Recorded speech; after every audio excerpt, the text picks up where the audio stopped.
भगवान श्रावस्ती नगर के बाहर ठहरे थे।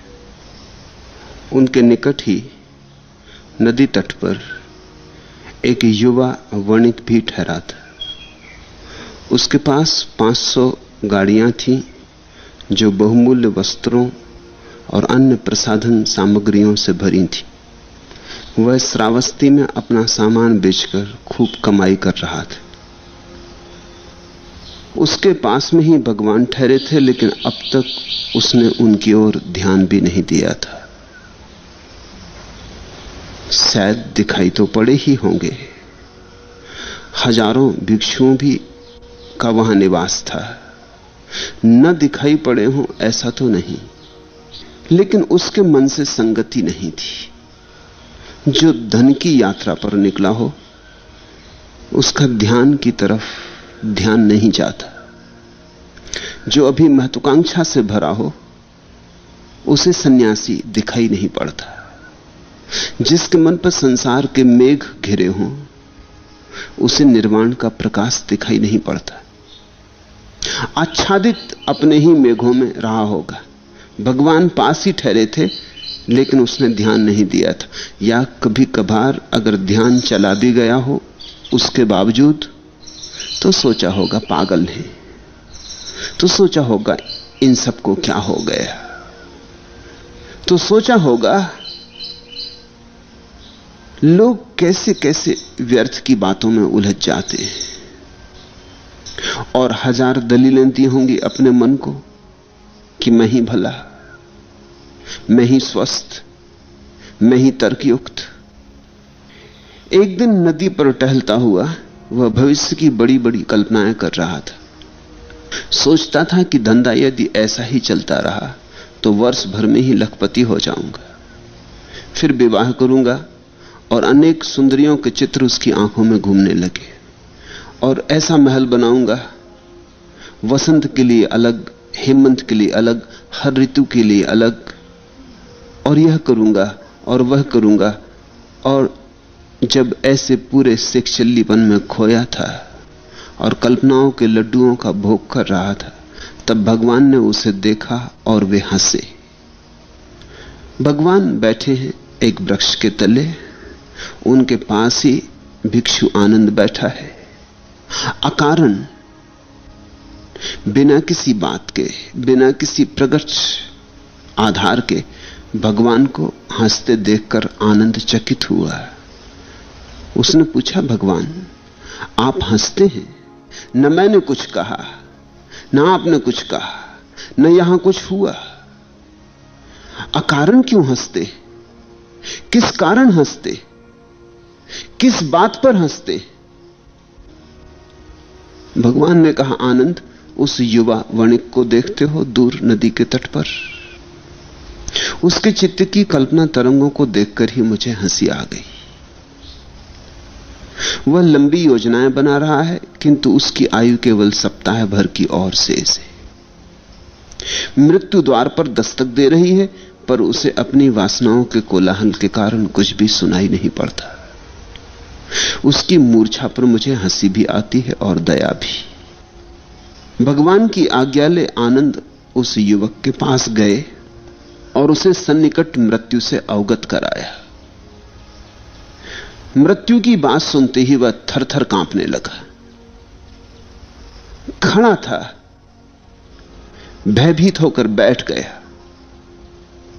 अभी सुबह ही थी, शीतल हवा बहती थी, सब शांत था कि उसके माथे पर पसीने की बूंदें झलक आईं। भूल गया सुंदर स्त्रियों को, भूल गया संगमरमरी महल, भूल गया हेमंत वसंत, भूल गया सब। मृत्यु सामने खड़ी हो, मृत्यु का एक दफा स्मरण भी आ जाए तो इस सारे जीवन से प्राण निकल जाते। इस जीवन में कुछ अर्थ नहीं रह जाता। इस जीवन में अर्थ तभी तक है जब तक तुमने मृत्यु को नहीं देखा, जब तक तुमने मृत्यु का विचार नहीं किया, जब तक मृत्यु का बोध तुम्हें नहीं हुआ, तभी तक इस जीवन का खेल है। तभी तक इन सपनों को फुलाए जाओ, तैराए जाओ नावें कागज की, बनाए जाओ कागज के महल। लेकिन जैसे ही मृत्यु का स्मरण आ जाएगा, सब ढह जाता है। बड़े उसके स्वप्न थे, अभी युवा था, बड़ी उसकी कामनाएं थी, जीवेशनाएं थी, बड़ा उसका संसार फैलाने का मन था। सब भूमि सात हो गया, सब खंडहर हो गया। जो भवन कभी बने ही नहीं वे खंडहर हो गए, और जो सुंदर स्त्रियां उसे कभी मिली ही नहीं वे तिरोहित हो गई। वे मन पर तैरते हुए इंद्रधनुष से ज्यादा न थी। मौत ने एक झपट्टा मारा और सब व्यर्थ हो गया। वह युवक बैठकर रोने लगा। आनंद ने उसे कहा, युवक उठ, मौत पर बात समाप्त नहीं हो जाती।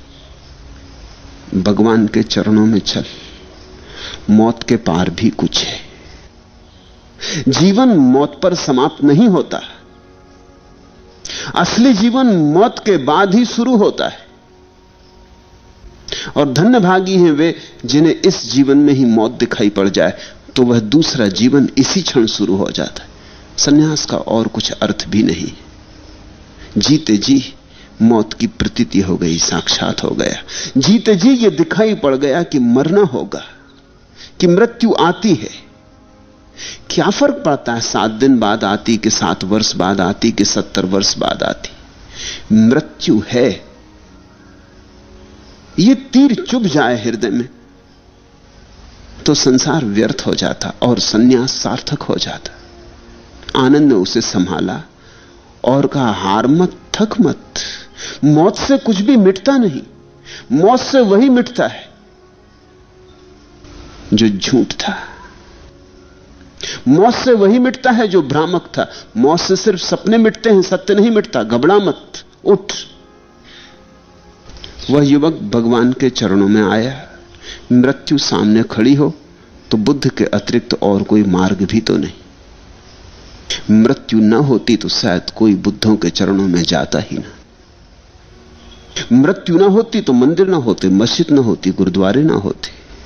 मृत्यु न होती तो धर्म ना होता। मृत्यु है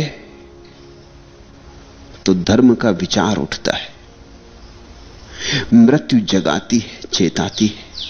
मृत्यु अलार्म का काम करती, नहीं तो तुम्हारी मूर्छा बनी ही रहती। जरा सोचो, एक ऐसा समय जब मृत्यु ना होती हो, फिर कौन प्रार्थना करेगा, कौन ध्यान करेगा, किस लिए करेगा? मृत्यु अपूर्व है। मृत्यु अमंगल नहीं है, ख्याल रखना। मृत्यु में मंगल छिपा है। अगर तुम मृत्यु को ठीक से समझ लो तो उसी से तुम्हारे जीवन में आमूल क्रांति हो जाएगी। मृत्यु दुश्मन नहीं है। जीवन भला दुश्मन हो, मृत्यु तो मित्र है, क्योंकि मृत्यु जगाती है, जीवन सुला देता है। जीवन में तो तुम सोए सोए चलते रहते। मौत आती, झकझोर देती, झंझावात की तरह आती, सब धूल झड़ जाती, विचार की, वासना की। तुम चौंक के खड़े हो जाते हो। पुनर्विचार करना होता है, फिर से सोचना पड़ता है, फिर से जीवन के आधार रखने होते हैं। किसी दूसरे जीवन के आधार रखने होते हैं जिसे मौत ना मिटा सके। उस जीवन का ही नाम तो मोक्ष है, जिसे मौत ना मिटा सके। संसार और निर्वाण का इतना ही अर्थ है। संसार ऐसा जीवन जिसे मौत छीन लेती, और निर्वाण ऐसा जीवन जिसे मौत नहीं छीन पाती। संसार ऐसा जीवन जो आज नहीं कल हाथ से जाएगा ही। उसको बनाने में जितना समय लगाया व्यर्थ गया। उसको बनाने में जितनी रातें और दिन खोए व्यर्थ गए। एक ऐसा भी जीवन है जहां मृत्यु असमर्थ है, जहां मृत्यु का कोई प्रवेश नहीं है। वही निर्वाण का जीवन। मृत्यु द्वार पर खड़ी हो तो अब युवक करता भी क्या? गया बुद्ध के चरणों में। अब तक तो पास रहकर भी हजारों योजन दूर था, वहीं ठहरा था। एक ही नदी तट पर दोनों ठहरे थे, लेकिन हम पास पास भी होके अपनी अपनी दुनिया में अलग अलग होते। इससे कुछ बहुत फर्क नहीं पड़ता कि तुम मेरे पास बैठे हो। हमारे शरीर एक दूसरे से सटे हों तो भी कोई फर्क नहीं पड़ता। निकटता, मात्र शारीरिक निकटता नहीं है। तुम हजारों कोस दूर हो सकते हो, तुम्हारी अपनी दुनिया हो सकती है, मेरी अपनी दुनिया, हम अपनी अपनी दुनिया में रहते हैं। यहां जितने लोग हैं उतनी दुनियाएं हैं, और प्रत्येक व्यक्ति अपनी दुनिया से घिरा है, और अपनी दुनिया ही इतनी बड़ी है कि दूसरे की दुनिया देखने का अवसर कहां है। अब तक तो बुद्ध के पास ही ठहरकर हजारों योजन दूर था। सुबह कभी सुनने ना आया, सांझ कभी सुनने ना आया, पास कभी आके ना बैठा, कुतूहल से भी ना बैठा। जिज्ञासा तो छोड़ो, मुमुक्षा की तो बात ही मत करो, लेकिन कुतूहल तो हो सकता था कि क्या यहां हो रहा है। लेकिन जिसका मन उलझा हो वासना में, वो एक क्षण भी व्यर्थ नहीं खोना चाहता। वासना पूरी कर लो, उतनी देर में तो थोड़ा धन और निर्मित होगा, थोड़ा सामान और बिकेगा, थोड़ी तिजोरी और भरेगी। उतना समय व्यर्थ मत करो। जिनके मन में वासना प्रगाढ़ है, वो किसी को ध्यान करते देख के कहते हैं, क्या पागलपन की बात कर रहे हो, क्यों समय गंवा रहे हो? समय धन है, समय से धन कमा लो। वे कहते हैं टाइम इज मनी। उनके मन में एक ही भगवान है, धन। धन जितना कमा लो उतना ही सार है। यह युवक निकलता रहा होगा उसी आम्रकुंज के पास से जहां बुद्ध ठहरे, जहां वो अपूर्व दिया जल रहा था, लेकिन इससे रोशनी दिखाई ना पड़ी थी। आंखें अंधी हो, सूरज भी निकले तो क्या फर्क पड़ता है। हजारों योजन दूर था, लेकिन आज अचानक मौत ने दूरी छीन ली। तो ख्याल रखना, कभी कभी आशीर्वाद अभिशाप के रूप में आते, इसलिए अभिशाप को भी एकदम ठुकरा मत देना। कौन जाने अभिशाप में ही वरदान छिपा हो। ये जो मौत आती थी करीब, इसी ने बुद्ध और इस युवक के बीच की दूरी छीन ली। ये युवक शायद अपने ही हाथ से तो कभी ये दूरी न मिटा पाता। कोई आशा नहीं दिखाई पड़ती, कोई आशा की किरण नहीं मालूम होती। ये युवक तो ऐसे ही जीता और ऐसे ही समाप्त हो जाता। इस मौत ने अपूर्व क्रांति कर दी। इस मौत ने उसके सब पुराने जाल को तोड़ दिया। 7 दिन, बस केवल 7 दिन। अब 7 दिन में ना तो महल बनाए जाते, ना सुंदरियां खोजी जाती, ना कोई अर्थ रहा। सिर्फ 7 दिन के लिए कौन इतनी झंझट लेता। आदमी तो इस भ्रांति में जीता है कि हम सदा रहेंगे। सदा रहने की भ्रांति में ही तो हम सब कुछ करते हैं। हम दुनिया में ऐसे रहते हैं जैसे हमें जाना नहीं। इंच इंच जमीन के लिए लड़ते हैं, रत्ती रत्ती धन और पद के लिए लड़ते हैं। ठहरे धर्मशाला में और इस तरह ठहर जाते हैं कि जैसे अपना घर है, अपना निवास है, और सदा के लिए अपना निवास यहां होने को है। वह युवक अब तक तो हजारों योजन दूर था। अब तक उसने देखकर भी बुद्ध को देखा नहीं था। मृत्यु ने आंख की नींद छीन ली तो भगवान का सत्य उसे प्रकट हुआ। सन्यास पहली दफा अर्थपूर्ण मालूम पड़ा।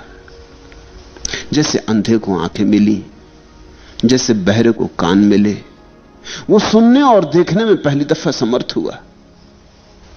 जैसे अंधेरे में अचानक बिजली कौंध जाए, ऐसा सब उसे स्पष्ट हो गया। एक तलवार की धार की तरह पुरानी दुनिया कट के अलग गिर गई और नई दुनिया बनाने का, अमृत की तलाश का गहन संकल्प उठा। अगर मृत्यु है तो अमृत की तलाश करनी, फिर कोई और जीवन का ढंग खोजना, कोई और शैली चाहिए। अगर यह घर नहीं धर्मशाला है तो फिर अपने घर की तलाश पर निकलना होगा। और 7 ही दिन बचे, जल्दी करनी होगी। मृत्यु बोध धर्म का द्वार बन जाता है। उस युवक की चेतना धारा अचानक बदल गई। कुछ की कुछ हो गई दिशा। कहां दौड़ा जा रहा था? धन, पद, प्रतिष्ठा, अचानक गंगा ने मोड़ ले लिया। अब गंगा उस दिशा में नहीं जा रही, उसने रास्ता नया ग्रहण कर लिया। भगवान ने उससे कहा, प्रिय, बुद्धिमान को भविष्य के सपनों में नहीं उलझना चाहिए। बुद्धिमान का लक्षण ही यही होता है कि वो भविष्य के सपनों में नहीं उलझता। भविष्य के सपनों में जो उलझता है उसी को हम बुद्धू कहते हैं। बुद्धू का अर्थ होता है जो नहीं है, जो अभी है नहीं, उसके संबंध में योजनाएं बना रहा है। बुद्धिमान का अर्थ होता है जो है उसमें जी रहा है। बुद्धिहीन का अर्थ होता है जो नहीं है उसमें सिर्फ सपने बना रहा है। बुद्धिहीन सपनों में जीता है, बुद्धिमान सत्य में जीता है। सत्य तो है और सत्य का कोई भविष्य नहीं है, सत्य तो सिर्फ वर्तमान है, अभी और यही है। सत्य का कोई अतीत भी नहीं है। ऐसा नहीं कि सत्य कभी था और अब नहीं है, और ऐसा भी नहीं कि सत्य कभी होगा और अभी नहीं है। सत्य तो बस है। यही तो शाश्वत का अर्थ होता है। सत्य शाश्वत है। एस धम्मो सनातनो, धर्म शाश्वत है, सनातन है, सदा से है, सदा रहेगा। वर्तमान है सत्य। सत्य में सिर्फ एक ही समय होता है, वर्तमान। भविष्य सपने में, आदमी के खोपड़ी में, और अतीत भी स्मृति में। दुनिया में अधिकतर लोग या तो अतीत में जीते हैं या भविष्य में। शायद ही कोई कभी जागता है वर्तमान के इस मौजूद क्षण में। तो बुद्ध ने कहा, बुद्धिमान को भविष्य के सपनों में नहीं उलझना चाहिए और ना अतीत की स्मृतियों में डूबा रहना चाहिए, क्योंकि जो जा चुका उसे जाने दो। और जो अभी नहीं आया उसको खींच खींच के सपने में मत लाओ। जो है उसमें प्रगाढ़ रूप से जागो। जो है उसमें जागने का नाम ही ध्यान है। अगर तुम एक क्षण को भी निर्विचार होकर जाग जाओ तो जो है उसकी तुम्हें प्रतीति होगी, साक्षात्कार होगा। और जो है उसी का नाम ईश्वर है। विचार या तो अतीत के होते या भविष्य के। ख्याल किया तुमने कभी अपने विचारों की परख करना? तो या तो विचार अतीत से आता है, किसी ने कभी गाली दी थी, कि किसी ने कभी सम्मान किया था, कि कभी कोई घाव मार गया था, कि कभी कोई अपमान कर गया था, कि कभी कुछ सुखद घटना घटी थी। या तो अतीत से आता है विचार, या भविष्य से आता है कि जैसा सम्मान अतीत में हुआ था वैसा फिर भविष्य में हो, ज्यादा हो। जो सुख अतीत में जाने वो और बड़े होकर मिले और वर्धमान हो जाएं, और जो भूलें अतीत में हुई फिर ना हो। जो अतीत में दुखद था वो कभी दोबारा ना दोहरे। ऐसी भविष्य की योजना। भविष्य की योजना है क्या? तुम्हारा अतीत ही फिर दोहरने की योजना बना रहा है। तुम फिर उसे पुनरुक्त करना चाहते हो, थोड़े अच्छे ढंग से, थोड़ा सजाकर, थोड़े नए वस्त्र पहनाकर। कांटे कम कर देना चाहते हो, फूल बढ़ा लेना चाहते हो, लेकिन वो तुम्हारा अतीत ही है, सजा बजा। अतीत की लाश को ही तुम नए नए प्रसाधन कर रहे हो और उसी को तुम भविष्य कहते हो। विचार या तो अतीत के होते या भविष्य के। विचार वर्तमान में होता ही नहीं। विचार वर्तमान में हो ही नहीं सकता। इस अनूठी बात को ख्याल में लेना, क्योंकि इसमें कुंजी छिपी सारे ध्यान की, समाधि की। वर्तमान में विचार होता ही नहीं। जब भी तुम वर्तमान में होते हो तो विचार की तरंग नहीं हो सकती। या तो विचार की तरंग होगी तो तुम वर्तमान में नहीं होगे। जैसे इसी क्षण अगर कोई भी विचार तुम्हारे भीतर नहीं उठता, तुम अवाक हो, चुप और सन्नाटे में हो और भीतर एक शून्य है, तो तुम वर्तमान में हो। वर्तमान का जरा सा भी स्वाद परम आनंद से भर जाता है। और जब भी तुम्हें आनंद की कोई झलक मिलती है तो वो वर्तमान में होने के कारण ही मिलती। किस कारण तुम वर्तमान में हो गए ये दूसरी बात है। कभी कभी अनायास हो जाते हो वर्तमान में तो सुख मिलता है। ध्यान योग का इतना ही अर्थ है कि तुम सायास जानबूझकर वर्तमान में होने का आयोजन करते हो। तुम अपने को पकड़ पकड़ के वर्तमान में ले आते हो। मन तो भागता अतीत की तरफ, भविष्य की तरफ। मन तो भगोड़ा है, वो तो यहां नहीं टिकता, और कहीं जाता, और कहीं सदा, यहां नहीं। तुम उसे पकड़ पकड़ के वापस ले आते हो।